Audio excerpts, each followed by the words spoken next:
parte de la deuda, el endeudamiento, la evolución del PIB con respecto a la deuda está completamente rota. Si un Estado intenta emitir más deuda pública de la que el público, la ciudadanía, los ahorradores quieren mantener su balance, lo que sucederá es que los agentes económicos se querrán desprender de esa deuda pública, la liquidarán con descuento, incluyendo la moneda fiat, y eso elevará el nivel general de precios. Si el gobierno intenta emitir un 200%, lo que sucederá es que habrá una inflación tal que esa ratio deuda-PIB te caiga o se mantenga en el 30% del PIB. Es el caso de Rey Dalio, que ha apuntado desde hace mucho tiempo de que hay un peligro inminente y mayúsculo con la deuda de largo plazo en Estados Unidos. Muchos de esos pronósticos vienen bastante de catastrofistas. En lo que no coincido con Dalio es pensar que las crisis de deuda pública se suelen resolver con inflación, sin que esto sea necesariamente un anticipo de la inflación inminente que está por llegar a los Estados Unidos. Sí está sembrando las semillas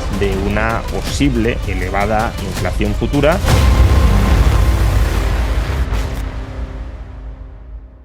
¿Qué tal? Muy buenas a todos, ¿cómo estáis? Espero que muy bien. Yo ya sabéis que estoy de vuelta por España ya con las charlas habituales y bueno, pues por ver cómo se puede comportar la economía ya pensando en ese 2026, qué es lo que podemos tener en el horizonte y hacer repaso de lo que ha pasado, principalmente es lo que interesa, ¿no? Sobre todo después de la reunión de la FED, ahora datos de empleo que vamos a tener importantes en Estados Unidos, también la evolución de Europa, contexto de mercados, en fin, muchas cosas que comentar y para ello, como siempre, nos acompaña por aquí Juan Ramón Rayo, que siempre es un placer enorme tenerle por el canal. ¿Qué tal? ¿Cómo estamos? Muchas gracias, Héctor, como siempre, por la invitación. Siempre un placer, como digo. A los que queráis apoyar la charla, os voy a pedir un favor inicial, que ya luego no lo repetiré hasta el final del vídeo, es que dejéis ahí vuestro me gusta, tardáis muy poco en hacerlo. También que comentéis qué os parece lo que vamos hablando a lo largo de esta conversación. Y por supuesto, suscribiros al canal y activad la campanita para tener el recordatorio cada vez que publico vídeos en el canal. Y en fin, arrancamos con lo último, ¿no? Hemos tenido recientemente la reunión de la Reserva Federal, bajada de tipos de interés, también expectativas de que el año que viene haya 2 bajadas más, termina el mandato de Powell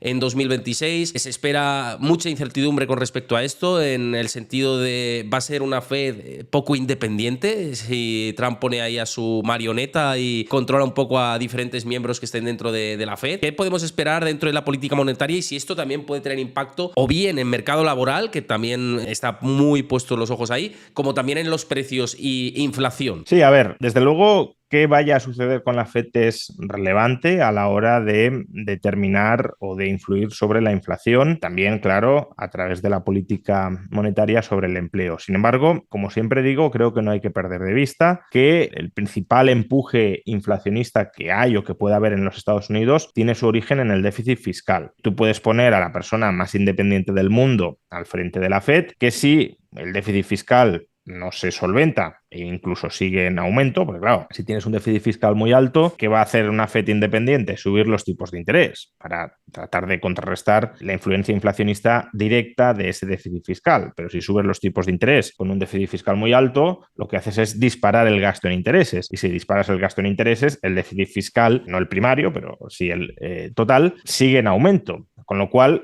en algún momento, ese presidente o ese gobernador independiente de la FED pues tiene que ver si persevera en su política de altos tipos de interés, abocando prácticamente a una reestructuración de deuda al Tesoro, si es que el Tesoro no cede a la hora de cuadrar las cuentas, o si es ese presidente de la FED el que cede y implementa una política monetaria más acomodaticia que, por tanto, convalide el déficit fiscal y, por tanto, añada mucha más inflación en el horizonte. Con esto que quiero decir que sí, siendo importante quién va a ser el nuevo presidente de la FED en reemplazo de Powell, desde mi punto de vista, mucho más importante es que se haga o que se deje de hacer a medio plazo, tampoco digo en 2026, cuál es la expectativa a medio plazo de la trayectoria de los déficits fiscales de Estados Unidos, y eso, por desgracia, no parece que se esté arreglando demasiado, por lo que ya hemos dicho muchas veces, el gasto es rígido, no es fácil recortarlo si no tienes voluntad de hacerlo. El Dodge ha sido un rotundo fracaso en ese sentido, porque al final se pretendía recortar en lo superfluo y para los políticos, en un sentido muy amplio del término, nada es superfluo, todo tiene una cierta vinculación con su cantera de votos y nadie, ni en el gobierno ni en el Congreso, quiere que le recorten aquel gasto del que viven directa o indirectamente sus electores y que por tanto se transforma en votos para él. Entonces, bueno, no ha habido recorte del llamado gasto superfluo, desde luego tampoco lo ha habido del gasto estructural, del que podríamos llamar gasto no discrecional, pues básicamente las transferencias automáticas del sector público a la población. Y si ha habido una menor contención del déficit durante el último año es por la fortísima subida de impuestos que ha supuesto la guerra comercial y la subida de aranceles. Pero aún así, esto no va a suponer un incremento continuado de la recaudación cada año. No va a haber, previsiblemente, esperemos, una nueva subida de aranceles de la magnitud de la de 2025. Puede que la recaudación siga aumentando algo si aumenta el comercio internacional, pues más base imponible, mismo tipo, mayor recaudación, pero el ajuste adicional que pueda venir por ahí es muy escaso y sin embargo el gasto sí tiene una inercia de seguir subiendo. De ahí que yo no sea en absoluto optimista con respecto al rumbo que vaya a seguir el déficit público en los Estados Unidos. Y eso, más que incluso la Fed, es lo que te determina la trayectoria de inflación a medio plazo. Uno de los dilemas que hay para 2026 y que lo hemos visto bastante importante en 2025, 2024, 2023 y la salida post-pandemia es la parte de la deuda, el endeudamiento. Esta semana se publicaba en diferentes medios de comunicación en Estados Unidos este gráfico que se ve cómo la evolución del PIB con respecto a la deuda está completamente rota, ¿no? Y hemos visto pues un aumento masivo y espectacular de la deuda pública, lo que decías tú, sobre todo por esa parte de los déficits fiscales, y en cambio pues el PIB crece, pero la deuda crece a más velocidad de lo que crece el Producto Interior Bruto. Esto es una dinámica que seguramente sigamos viendo en 2026 y a dónde nos lleva al final. A ver, para entender la relación entre la deuda y el PIB, ¿no? Porque esto es algo que yo creo que muchas veces no se entiende del todo bien. Este es un argumento que emplean mucho los defensores de la teoría monetaria moderna y es un argumento que superficialmente es correcto, pero que cuando rascas un poco no lo es. Lo que suelen decir los defensores de la teoría monetaria moderna es que los países que tienen una inflación más baja, más bajo control, son países que en muchos casos, no en todos, ahí está el caso de Suiza o de Noruega, pero bueno, son países que tienen una alta deuda en relación al PIB. El caso paradigmático sería Japón, pero también podríamos meter a Estados Unidos o incluso Italia, Francia, países europeos que sí tienen una inflación no del cero, pero desde luego no una inflación desbocada como la que podía ser la de Argentina o como puede ser la de Turquía, ¿no? En cambio, dicen los países que tienen una altísima inflación son países con una ratio deuda-PIB relativamente bajos, a lo mejor del 30, 40, 50%, pero en ningún caso vamos a ver países como Argentina o como Turquía con ratios deuda-PIB del 150% o del 200%, ¿no? Entonces, claro, ellos viendo esos datos dicen, pues eso significa que la deuda no genera inflación y que la inflación tiene otras causas y que, de hecho, incluso, no sé, si la deuda puede ser buena para controlar la inflación, ¿no? No, y es importante para este debate entender cuál es la relación entre deuda y PIB. La ratio deuda-PIB, al final, es un proxy de la demanda privada de deuda pública. Es decir, cuánta deuda pública está dispuesta la ciudadanía, los ahorradores, a mantener a un nivel de precios estable. Es como la ratio de demanda de dinero, que también la podemos aproximar de una manera similar, como pues, el porcentaje del ingreso agregado que mantienes en efectivo, ¿no? En la ecuación de Cambridge, para quien sepa un poco de esto, sería la K, ¿no?, de la ecuación. ¿Esto qué significa? Pues que si un Estado intenta emitir más deuda pública de la que el público, la ciudadanía, los ahorradores quieren mantener en su balance, lo que sucederá es que los agentes económicos se querrán desprender de esa deuda pública, la liquidarán con descuento, incluyendo, cuando hablamos de deuda pública o de pasivos estatales, hay que meter también la moneda fiat, incluyendo, por tanto, la moneda fiat, y eso elevará el nivel general de precios. Habrá inflación. Y claro, si hay inflación, como consecuencia de que se ha intentado emitir más deuda pública de la que los ciudadanos quieren mantener en cartera, ¿qué sucederá con el PIB nominal? Pues que aumentará, con lo cual la ratio deuda-PIB te caerá por aumento del denominador vía inflación hasta aquel porcentaje que exprese cuánta deuda pública en relación al PIB quiere mantener la población, por poner números. Si una población no quiere mantener más del 30% de su PIB en deuda pública, si el gobierno intenta emitir un 200%, lo que sucederá es que habrá una inflación tal que esa ratio deuda-PIB, por aumento del denominador, aumento del inflacionario del denominador, te caiga o se mantenga en el 30% del PIB. Y al contrario, los países o las sociedades muy ahorradoras y con mucha demanda de deuda pública son capaces de mantener, como Japón, al menos hasta fechas recientes, ratios de deuda PIB altos sin que se dispare la inflación porque los agentes económicos convalidan con su demanda, con su ahorro y con su demanda de esos activos financieros, esas relaciones entre deuda y PIB, sin que haya inflación. Traído al caso de los Estados Unidos, lo que estamos viendo es que la deuda pública está aumentando más rápidamente que el PIB. Eso puede ser durante un tiempo sostenible si hay demanda genuina para mantener esa deuda pública adicional en cartera a ese nivel de precios estable o más o menos estable.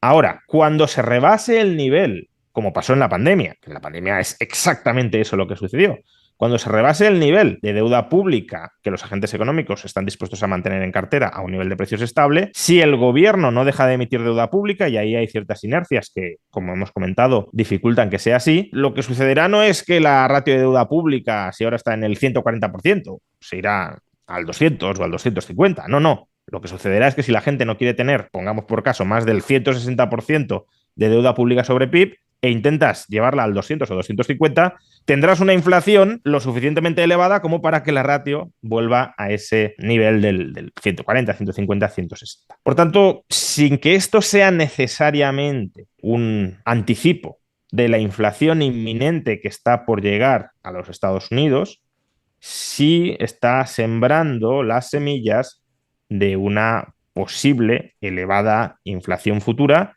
si el gobierno, como he dicho, rebasa con sus emisiones de deuda el stock de este título, de este activo financiero que los ciudadanos quieren mantener en cartera.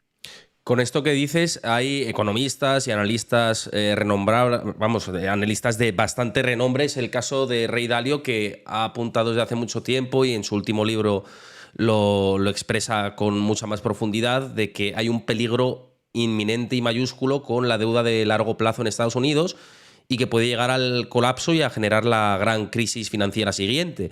No sé si has tenido ocasión de echarle un ojo al trabajo de Dalio, pero si estás de acuerdo con que ahí puede haber una situación complicada.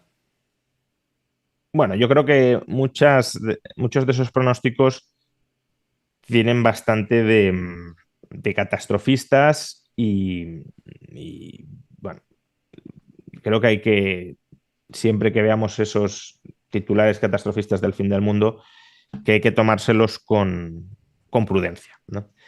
Eh, no solo porque, bueno, tampoco creo que la situación esté como para que lleguemos a ese fin del mundo, sino porque eh, también hay que tener en cuenta que si estuviéramos en un contexto similar, las instituciones, en este caso de Estados Unidos, reaccionarían. Es poco probable pensar que se va a derrumbar la moneda y el sistema financiero estadounidense y global y que las instituciones seguirán tal cual, reaccionarían. Y hombre, no digo que la reacción garantice que se vayan a evitar los problemas si estamos yendo hacia la catástrofe, pero tampoco hay por qué presuponer que esa reacción sería fallida. Podríamos ir hacia un programa de estabilización macroeconómica, como por ejemplo el que ha implementado Milei en Argentina, y por esa vía, pues si es verdad que estuviésemos abocados a la catástrofe, eh, pues, potencialmente se podrían arreglar las cosas o al menos estabilizar, ¿no? En cualquier caso, sí quiero comentar dos cosas sobre esto. La primera es que Estados Unidos está ahora mismo abusando de las emisiones de deuda pública a corto plazo. ¿Por qué? Pues porque los tipos de interés de la deuda a largo plazo no están bajando, o no están bajando apreciablemente. La Fed, pese a que reduce sus tipos de interés a corto, no está influyendo decisivamente en los tipos a largo. Y por tanto, para abaratar el coste de financiación y refinanciación de tus pasivos, se está yendo mucho a tramos cortos, donde el tipo de interés sí está mucho más influido por las decisiones de política monetaria de la Fed y por tanto donde se está reduciendo ese tipo de interés. El problema de abusar de los plazos cortos es que te expone a un riesgo de refinanciación continuado. Si en algún momento estalla la inflación, una inflación, a ver, no digo una hiperinflación, mucho menos, pero se te va la inflación al 3, al 4, al 4,5, y la Fed reacciona subiendo tipos, como debería hacer según su mandato. Claro, si tú tienes que refinanciar a corto, en ese momento los tipos te van a volver a subir y vas a tener un problema de subida de tipos agravado, ¿no? Que es lo que en parte ha sucedido durante los últimos años con la crisis inflacionista, toda la refinanciación de la deuda a corto, que ha disparado el gasto en intereses de los Estados Unidos hasta el nivel nominal más alto de su historia, superando el gasto militar, etc. Pues claro, cuanto más hagas de eso, más te expones a que te vuelva a pasar eso. Y luego también es interesante, o sea, y antes de esto, en lo que no coincido con Dalio, con el matiz que voy a hacer a continuación, es pensar que las crisis de deuda pública, que las hay, por supuesto que las hay, y no descarto que Estados Unidos se pueda dirigir a una de ellas si no corrige su rumbo de déficit, pero las crisis de deuda pública se suelen resolver, como he explicado antes, con inflación, no con quiebras del sistema financiero. Porque, y aquí pues la MMT, de nuevo, quedándose en la superficie, pero tiene un punto, y es que las deudas expresadas en la moneda que uno controla no se impagan o no se tienen por qué impagar en términos nominales. Es decir, Estados Unidos puede crear todos los dólares que necesite para pagar sus bonos. Otra cosa es que pueda hacer eso a un nivel de precios estable, es decir, sin que haya inflación. Obviamente no, y si lo intentara hacer así, pues tendría inflación, pero eso significa que la insolvencia pública se resuelve, como digo, con inflación, con una elevación del nivel general de precios, y ahí la clave está en que no se generen expectativas de que eso va a ser recurrente y por tanto que es un one-off expropiatorio, porque al final sería una expropiación, una confiscación de parte del el valor patrimonial de los acreedores, pero bueno, se daría una vez y se solventaría la situación de insolvencia de Estados Unidos. Y eso no tiene por qué provocar una crisis financiera. Ahora,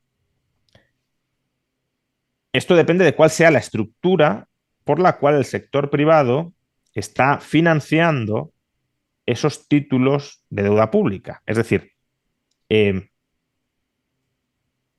cómo el sector privado, el sistema financiero, está adquiriendo los títulos de deuda pública que emite el Tesoro de Estados Unidos.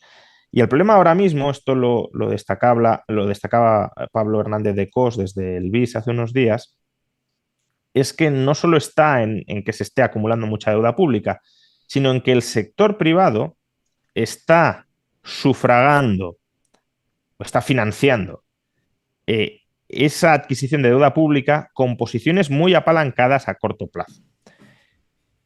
Y ahí sí puede haber, sí podría llegar a haber un problema de insolvencia derivado para el sector privado. Es decir, si hay una subida de tipos de interés que bueno, reduzca el valor de las deudas públicas, de los títulos, mejor dicho, de deuda pública, y eso provoca una liquidación de las posiciones con pérdidas de las posiciones de apalancamiento del sector privado, ahí se podrían acumular pérdidas por esa especulación en la adquisición de deuda pública dentro del sistema financiero. Y claro, si se trasladan pérdidas y se produce una descapitalización seria del sistema financiero, ahí sí podrías tener esa crisis financiera de la que habla Dalio, ¿no?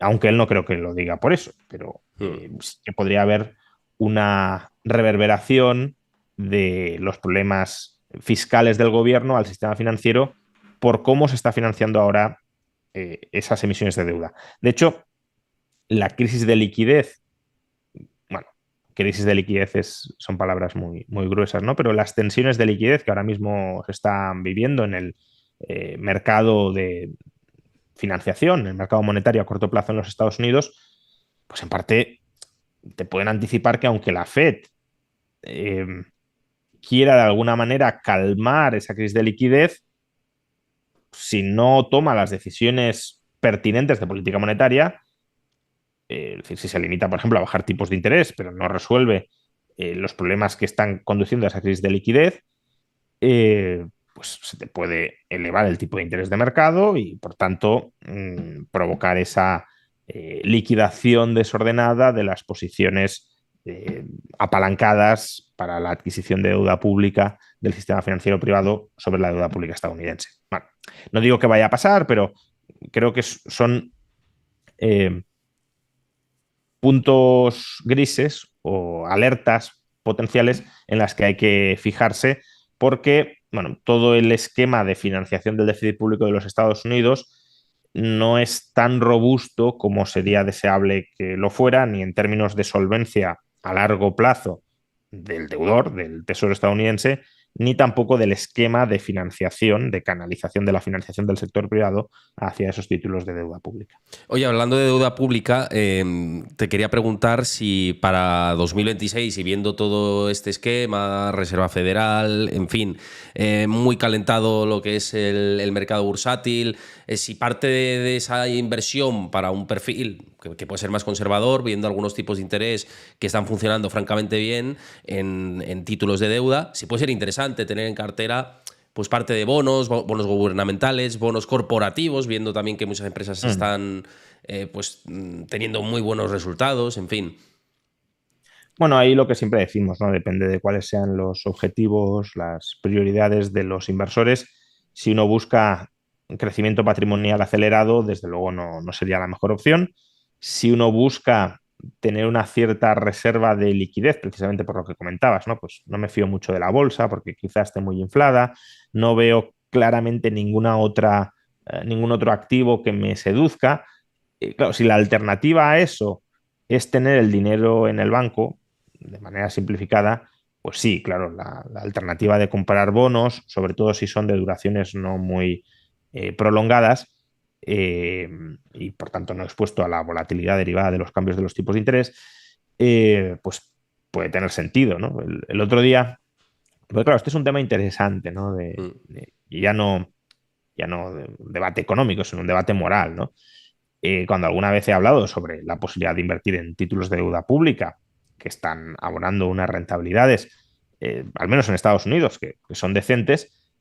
Claro, hay gente que dice, ¿cómo un libertario puede recomendar, que tampoco es que yo recomiende, sino simplemente expongo esa posibilidad para aquel que le encaje, pero cómo puede abrir la puerta, más que recomendar, a invertir en deuda pública, por tanto, prestando financiación al Estado, ¿no? Y esto es interesante porque en la medida en que no percibimos, erróneamente no lo hacemos, que la moneda fiat del Estado, el dólar, el euro, etcétera, también son pasivos de ese Estado y por tanto también le estamos proporcionando financiación a ese Estado, teniendo dinero en la cuenta corriente o teniendo dinero debajo del colchón, si ese dinero son euros o dólares.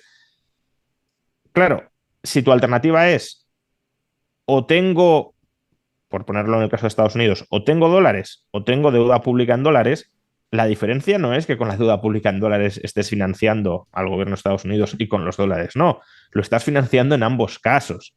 La diferencia es quién se apropia del señoreaje de esos pasivos. Es decir, si a ti te van a pagar un tipo de interés por estar financiando al Estado, o si no te lo pagan y lo cobra otro, previsiblemente el sistema financiero, ¿no? Entonces, salvo que uno diga, no, yo es que no quiero tener ningún pasivo gubernamental y no voy a tener nada de moneda fiat, lo cual me parece muy complicado de gestionar en nuestras sociedades, salvo que ese sea el caso, creo que no tiene mucho sentido abrazar la posibilidad de tener dinero en cuenta corriente y luego negarse radicalmente a tener deuda pública, que es exactamente un pasivo, como lo es la moneda fiat del Estado, pero que te paga intereses en lugar de que se los quede otro.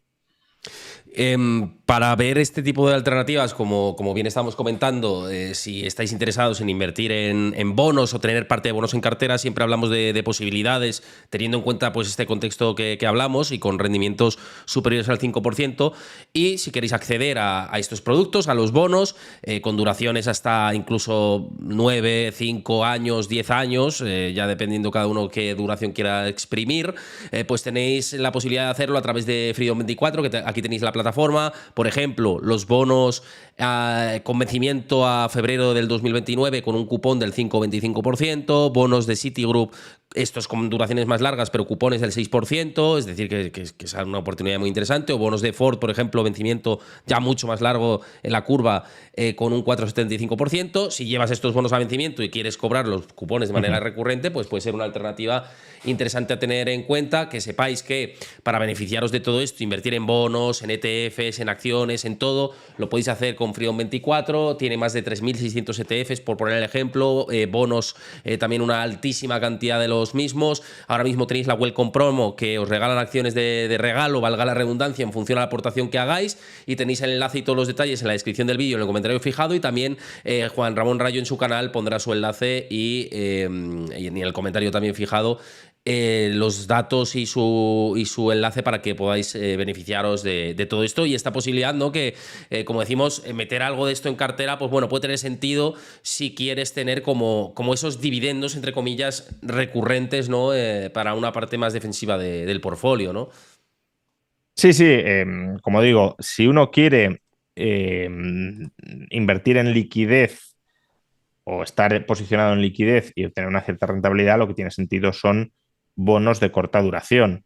Si en cambio uno quiere, aunque claro, esto cada vez, es decir, tradicionalmente el comportamiento de los bonos y de las acciones ha estado descorrelacionado, cada vez está más correlacionado y por tanto tampoco proporciona una alternativa de diversificación pura, pero bueno, si quiere un componente de menor volatilidad a corto o medio plazo, eh, o incluso si le resulta irrelevante la volatilidad, porque como decías, los quiere mantener a vencimiento y lo que quiere es como una parte de su cartera a largo plazo más estable, más previsible, más parecido a lo que podría ser pues, una acción de alta calidad que pague dividendos, pues ahí esos bonos que has mencionado de duraciones más elevadas, con cupones más generosos, pues desde luego podrían tener sentido, pero de nuevo lo que decimos es que depende de cuál sea el objetivo de planificación financiera de cada cual.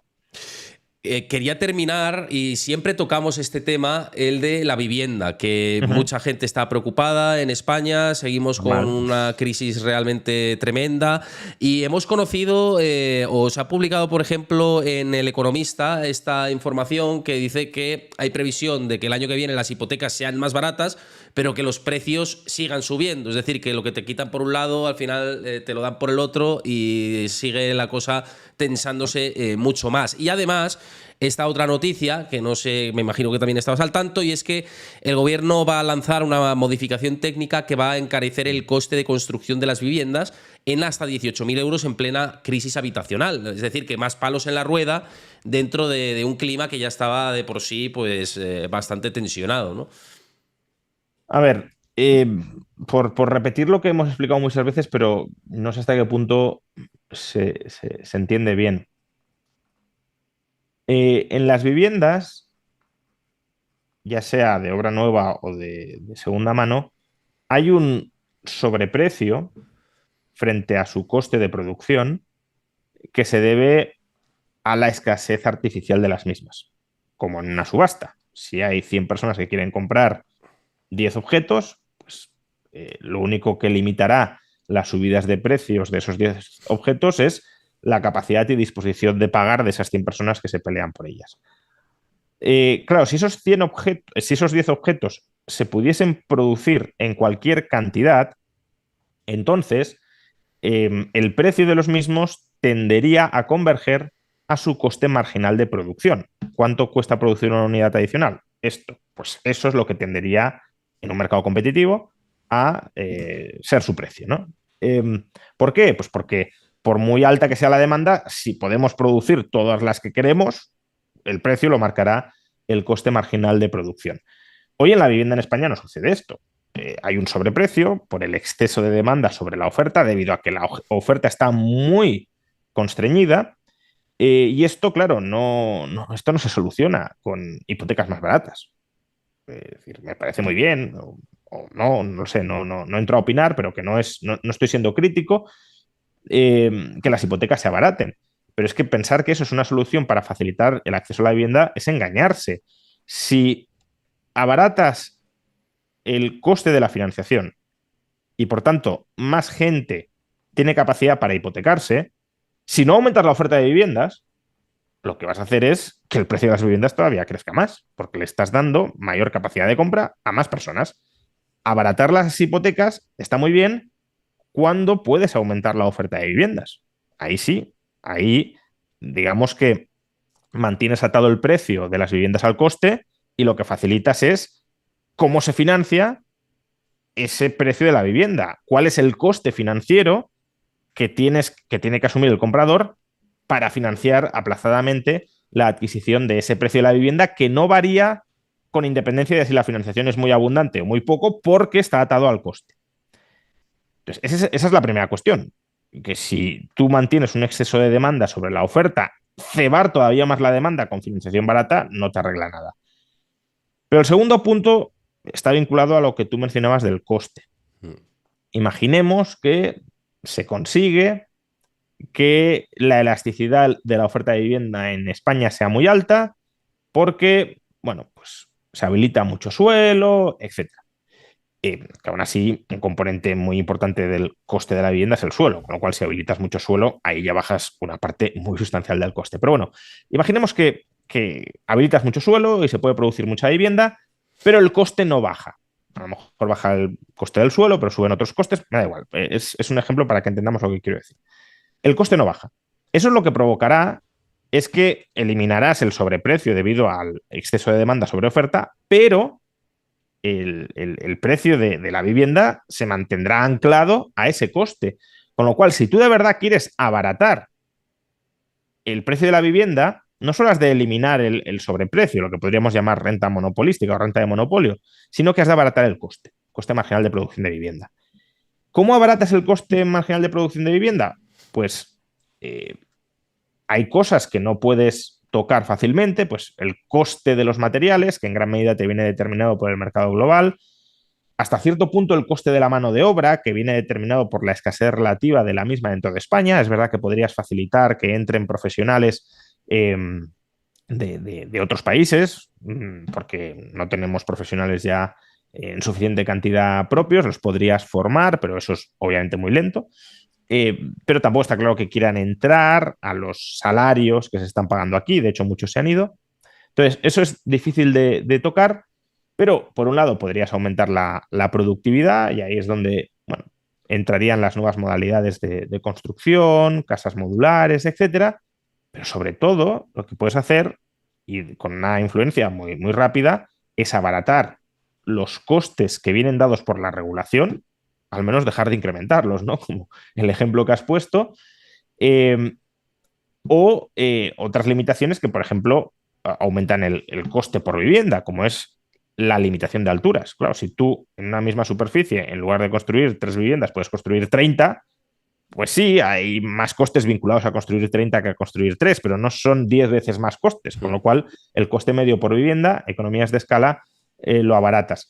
Y luego la otra parte de los costes que también puedes tocar o podrías tocar es el coste fiscal, que es alrededor del 25% del precio final de la vivienda. Entonces, abaratando eso, también podrías abaratar el coste y si permites que aumente la oferta, si no permites que aumente la oferta, esto da igual, pero si permites que aumente la oferta, bajarías el precio. Entonces, esas son las dos cosas que hay que hacer. Facilitar la elasticidad de la oferta y bajar el coste de producción de la vivienda, sobre todo desde el lado regulatorio y desde el lado fiscal. Pero, y ya termino con esto, si nos damos cuenta, con los ejemplos que tú has puesto u otros que podemos pensar recientemente, la política de vivienda en España va en la dirección de encarecer todavía más el coste por el lado de la regulación y encarecer todavía más el coste por el lado de los impuestos. Con lo cual, no sé si son conscientes de lo que están haciendo. Si no lo son, son pues unos pilotos ciegos que están conduciendo el coche hacia el abismo sin enterarse de nada. Y si son conscientes de ello, son unos sádicos que parece que quieran dificultar todavía más el acceso a la vivienda a aquellas personas a las que ya les han impedido durante años acceder a una vivienda con sus regulaciones y sus impuestos y a las que parece que aún se lo quieren poner mucho más complicado. Y te quería preguntar ya por finalizar, en relación con esto que comentas, porque se está argumentando mucho de, oye, es que tenemos que seguir el ejemplo de Austria o de Noruega, Bueno, que al final pues es un mercado un poco más intervenido, un poco bastante más intervenido y demás, y que eso es un ejemplo de algo que funciona, ¿no? Dicen, ¿no? Desde el lado de la izquierda, ¿no? ¿Crees que es extrapolable esto a España? ¿Crees que sería un parche, que sería malo, positivo en el corto plazo, malo en el largo plazo? No sé, ¿cómo lo ves tú? eh, si entendemos cuál es el ejemplo de Austria, me parece bien. Austria tiene vivienda barata, no ya porque pueda haber cierta parte del stock de vivienda que esté protegida con alquileres bajos, eh, porque claro, si tú no tienes vivienda suficiente y, y estableces controles de precios, pues sí, a los que les toque la lotería de conseguir una vivienda, pues se sentirán muy afortunados, pero el problema es que tendrás a mucha otra población que estará dispuesta a pagar esos precios regulados, mantenidos bajos, y no tendrá viviendas que alquilar. En Estocolmo, el caso de Suecia, que muchas veces se pone, hay zonas de la ciudad donde hay una lista de espera de 20 años para conseguir que te asignen una vivienda. ¿Por qué? Porque claro, sí, los alquileres son muy bajos, pero no hay oferta suficiente a esos precios tan bajos para todo el mundo que quiere alquilar. Eh, en el caso de Austria, la situación está mucho mejor, pero ¿por qué? Pues porque es que en Austria se construye muchísimo. O sea, siendo un país con muchos menos habitantes que España, construye más viviendas que España. No digo en términos relativos, digo en términos absolutos. Y me vale tanto para Austria en general como para Viena, que es todavía con la Viena roja, ¿no? El ejemplo aún más que Austria, incluso Viena. Pues Viena construye más viviendas que Madrid. Entonces, claro, una ciudad con menos habitantes que Madrid, que construya más viviendas que Madrid, y además no este año, sino año tras año, durante la última década, ha venido construyendo más viviendas que Madrid, pues claro, eso te permite que puedas tener parte de la vivienda, que aquí no sería tan fácil, porque claro, el esfuerzo de construir un esfuerzo presupuestario de construir un parque público de viviendas en Austria no es de este año, es desde hace décadas. No vas a construir un parque público gigantesco de vivienda en España en un año o dos. No hay margen presupuestario o que lo quiten de las pensiones, tanto que comentan. Pero bueno, no lo vas a hacer. Pero aunque lo hicieras, si no hay viviendas suficientes para todos, tendrías el caso de Estocolmo. Si construyes vivienda pública y se construye mucha vivienda privada, puedes tener vivienda pública barata y al mismo tiempo accesibilidad a la vivienda desde el lado del sector privado. Pero ni lo uno ni lo otro. Este gobierno y los gobiernos autonómicos y los municipales ni comen ni dejan comer. Es decir, ni construyen vivienda pública ni permiten que se construya vivienda privada. Y una última cuestión sobre esto. En las viviendas públicas, especialmente además cuando son escasas, hay que racionarlas. Y eso significa que el racionamiento tiende a priorizar a los nacionales o al menos a los residentes ya establecidos frente a las nuevas personas que se quieran mudar a estos países. Lo digo porque muchas de las personas que propugnan estos modelos, que no terminan de entender cuáles son las causas fundamentales que los explican, al mismo tiempo son muy partidarias de la libertad migratoria. Que cuidado, no me parece mal ser partidario de la libertad migratoria, siempre y cuando estés dispuesto a aceptar que para que pueda entrar gente en un país es necesario aumentar la dotación de infraestructuras, incluyendo de vivienda, que tiene ese país. Porque si tienes un país para 40 millones de personas y hay 60, vas a tener un problema de funcionamiento muy serio de ese país. Aquí se quiere que entre mucha gente y que no se construya nada. Entonces, eso no puede ser. Pero es que si además eso es así y defiendes que la vivienda sea pública, ¿qué va a pasar? Porque el sector público va a alquilar esa vivienda a los nacionales y los nuevos que entren van a poder optar a esas viviendas que escasean a precios subsidiados y que controla el Estado. Pues previsiblemente no. A lo mejor ellos dirían, sí, sí, también puede, pero lo que sabemos es que tiende a que no sea así. En Estocolmo, desde luego yo no, si me quiero ir a vivir a Estocolmo, no puedo decir, oye, dame una vivienda en el centro de Estocolmo a alquiler subsidiado. No te lo van a dar y no vas a encontrar vivienda si la mayoría son de alquiler subsidiado.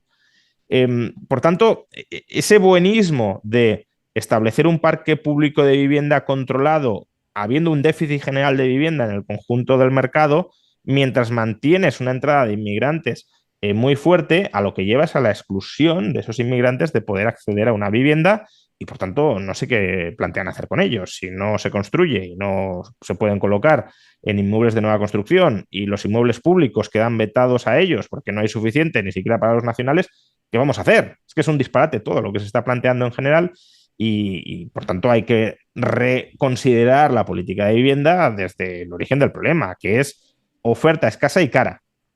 Para que la vivienda baje de precio, necesitas oferta abundante y barata.